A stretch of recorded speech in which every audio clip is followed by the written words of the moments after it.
So we're just taking the photo here for a quick reference, and I'm just making sure that I like the position of the focal point, those couple of houses there in the sort of upper right quadrant. So sketch those in quickly, making sure that my scale is good and that the house doesn't end up looking too big for the overall scale.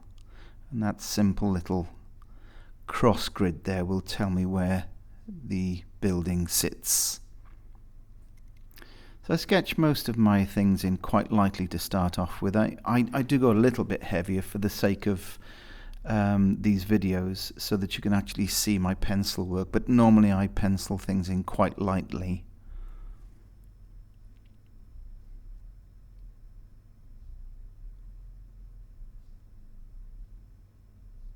So the angles there are just checked. There'll be a couple of windows on this side of the building. So just making good those few pencil marks. Just the hint of a second building there on the right hand side. And as you'll see in a moment, I also just put in a smaller building to the left. I always think that these things, when you've established the main focal point, there is need for and this is what I'm just penciling in there, as you can see, there's need for a sort of a subplot, you know, just a lesser focal point. From here on in, it's just really establishing the line of these trees and hedgerows, and how they interrupt the edges of those other elements, those other shapes, I should say. So the top line of that hedgerow there, it interrupts the front of the house. I see quite often, you know, and I used to make this mistake a lot myself, that we would put a shape separate, we'd keep our shape separate, you know, that there was something, there seemed to be something intuitively wrong about putting a tree in front of a house or to one side of the house and having it appear as though it was, you know, upsetting the shape of the house. But it's essential that we do that in order to give our paintings a sense of three dimension. So I'm looking at the foreground here. When the photo, when you see the photo again, you'll see that basically the foreground was a dusting of snow.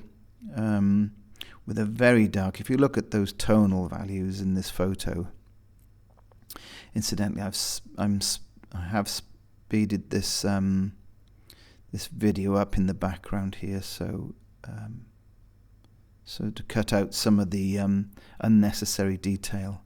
But yeah, that foreground was a dusting of snow. It's a lovely field with some grasses poking through.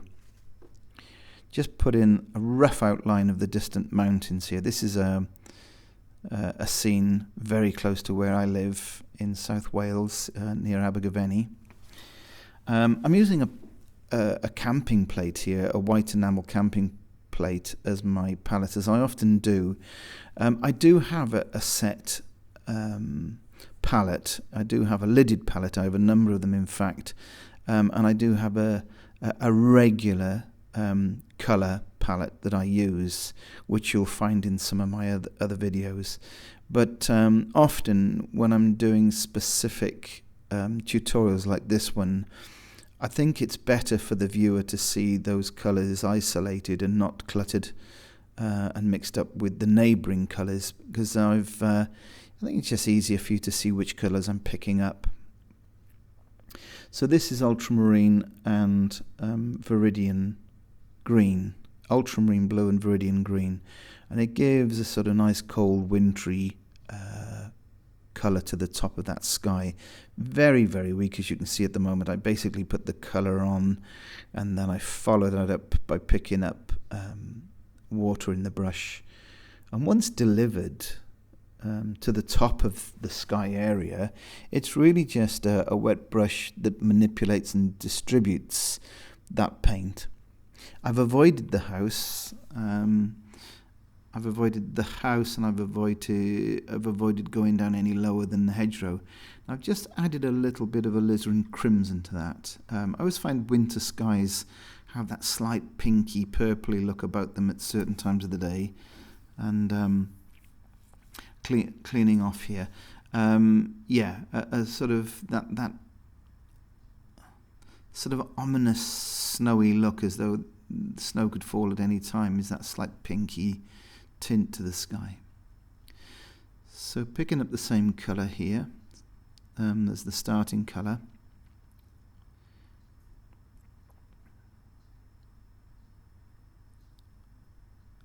And I'm just seeing, this is how I hold my brush to do these large expressive marks. So the paint is coming off the belly of the brush.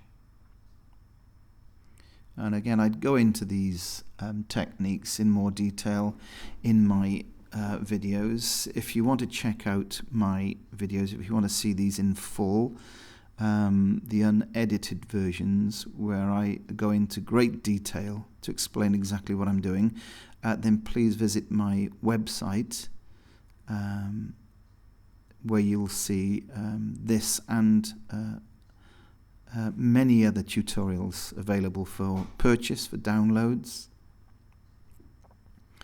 So again, I'm just sort of explaining that the belly of the brush is used for this particular technique.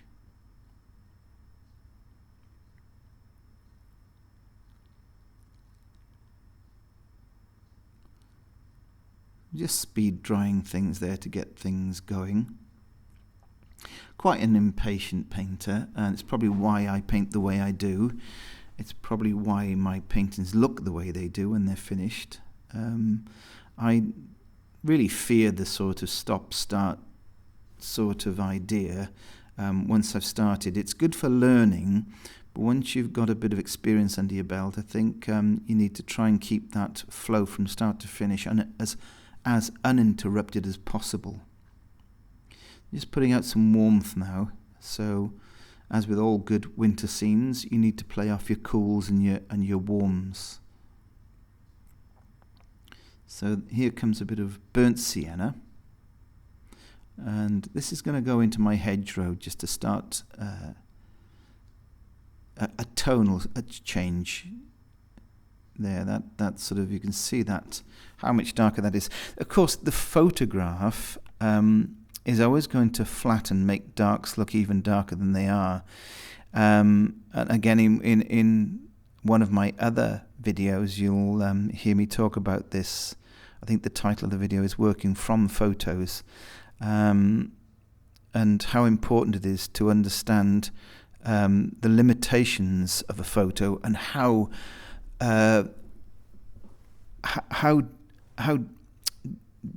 misleading it can be to work from photos. Photos can be essential, of course.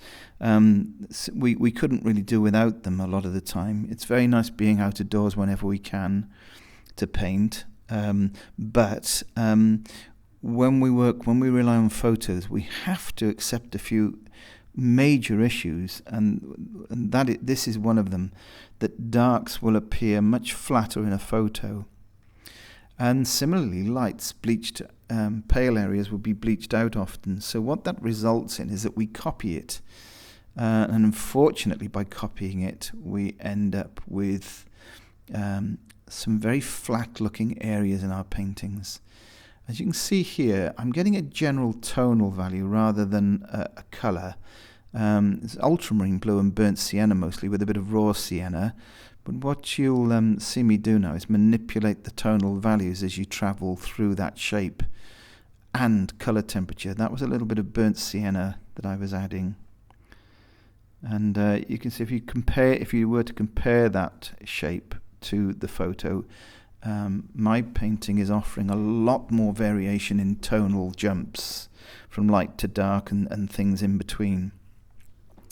And similarly with the colour temperatures, I'm offering a much greater variation in warms and cools.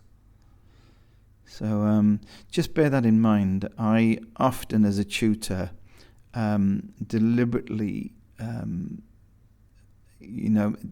make an effort to do demonstrations without the use of a photograph, because this opens your eyes to things that are, you certainly get distracted from learning by just relying on photos all the time.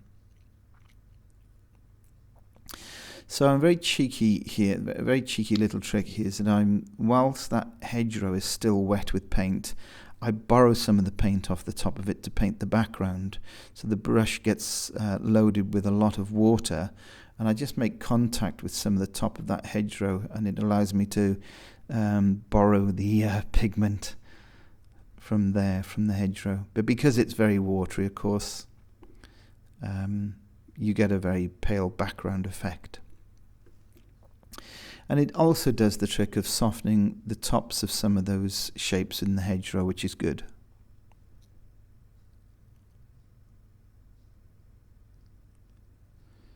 So notice I leave a little slither of white paper along the top of that hedgerow there. And as I'm doing now, I'm just dropping in some pure raw sienna. And that just gives the hedgerow that appearance of the sunlight hitting the top of it. The sun on this occasion, when I took this photo, was coming from the right-hand side. It's coming from right to left, and the sun was just catching the tops of these of this hedgerow. There we are. Because my what I was mentioning earlier about tonal values, I'm now able to go into that hedgerow with some. I think I was using ultramarine blue here again, with burnt sienna, and it was just offering a darker mix, mostly to the lower part of that hedgerow shape. I've just shown trick here. I splay the brush fibres by squeezing the brush fibres together and reducing the wetness of the paint mix, and that allows me, as you can see here, to create that more feathered look to the top of those to the top of the bushes and things. And it's just inference that there are little twigs and brushes at the top of those shapes. We're encouraged to buy lots of different types of brushes. I would just say try to use your existing brushes in a more imaginative way if you can. There's nothing wrong with buying lots of brushes. It's great fun. It's nice to have a good collection of brushes. I've enjoyed collecting brushes myself. But what I would say is I think sometimes there's not enough emphasis on from tutorials. There are some very good tutorials out there, I hasten to add, but I think we all need perhaps a little bit more emphasis on how to use the brushes rather than trying to find the brush that will do the job for you. I just scratched through the wet paint here with my fingernail. Again, this is at this stage, this hedgerow is all about making the correct type of textures.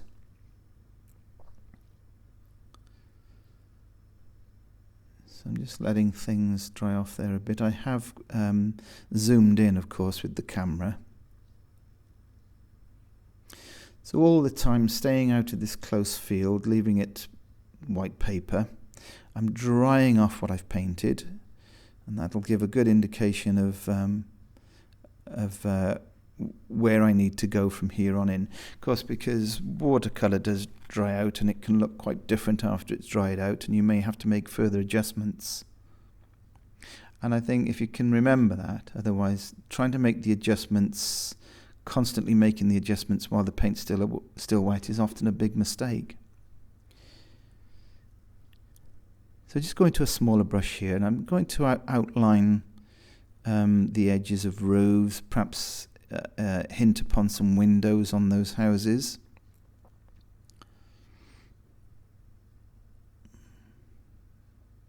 Just putting in a little bit of what I would call local colour for that roof, a sort of slaty blue colour, which was weak ultramarine blue, probably with a little bit of burnt sienna in the mix. So you get a sort of plummy grey purple colour. Now it might be a little bit dark. I may need to sort of lighten that off by lifting paint off eventually, but we'll see how it dries out. Once again, cleaning the palette.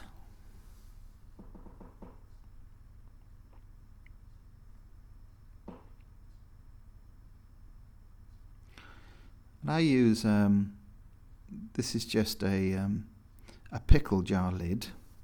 And what this allows me to do is make a very sticky dark mix that you wouldn't get if you were to start with too much water in the brush. And you can see just how dark those marks are. Now those darks that I'm applying will not change much, unlike the other washes that I've so far put down. These are going to stay dark because it's almost like glue. It doesn't really want to come off the brush. There's so little water in there. So the pickle jar lid allows me to isolate the paint and not contaminate it too much with water.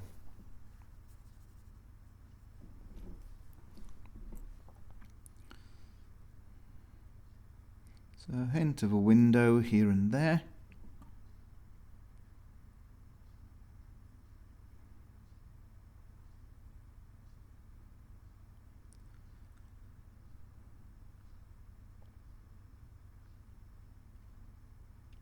And just getting a nice broken delivery of paint here. The worst thing you can do is create lines that are of the same mix. They're too watery. Often we think they're dark because they look dark because the paint is freshly mixed. But the only true darks are, as I say, the way I'm getting them by using virtually no water. Because if you use too wet a mix for your darks, you create an unbroken line, and lines are a discipline in themselves. There's something to be learnt. There's a lot to be learned about lines. Lines are so important, and the quality of the line, broken lines, it's absolutely essential. So just putting in a colour that really I would sort of refer to as not being the local colour. In other words, that the roof of that house could well be the same as the other roof that I did, a sort of slaty bluey grey colour, but the fact that it would be damp, it's probably reflecting sunlight, so it loses its the local colour of the slate is actually hidden, and instead what you get is the colour of the sunlight because it's reflecting off the wet hard surface. There's usually a hint of local colour in there, so a little bit of blue in there, which is what I'm doing now, will just sort of indicate that there's that may well be a slate roof.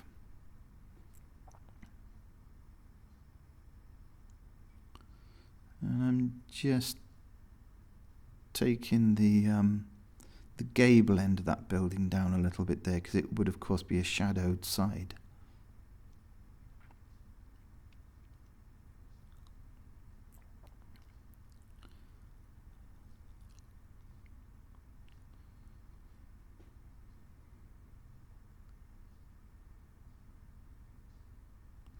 So I'm just erasing, now that the background is dry, I've just erased my pencil work a bit.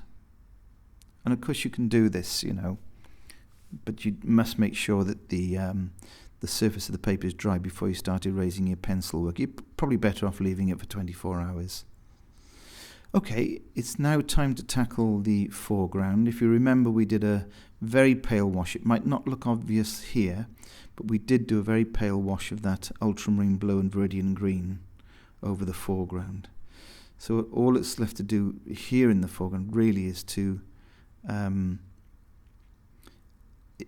indicate grasses sticking up through the snow and etc. You've got to sort of stick really to more or less the same colours that you've already used in the painting.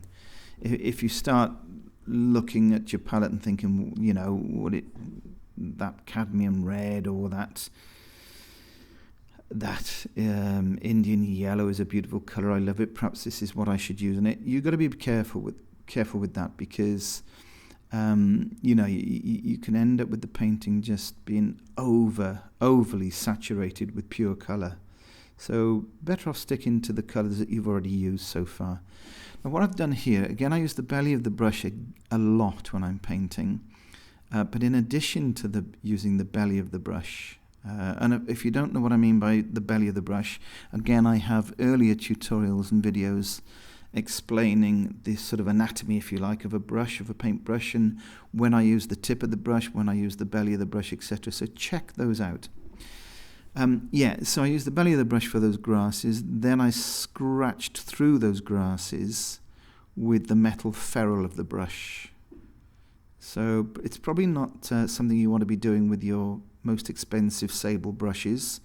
I keep very cheap brushes to hand for this. The sort of brushes that you can find in your local store in the bargain basket for 50p or £1. But they are as valuable, I feel, to me as my best brushes, the ones I've probably that I keep for other slightly aggressive work.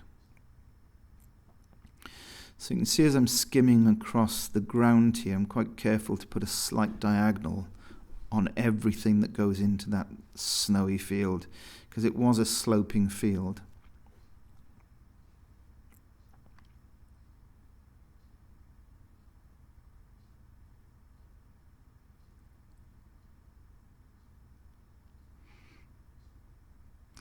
And those clumps of grasses, they look quite random. They're actually sort of pulled together by those little dry brush lines that run linear across the snow. And I'm softening at some of the edges of the field back there. That will certainly make things look a lot more natural.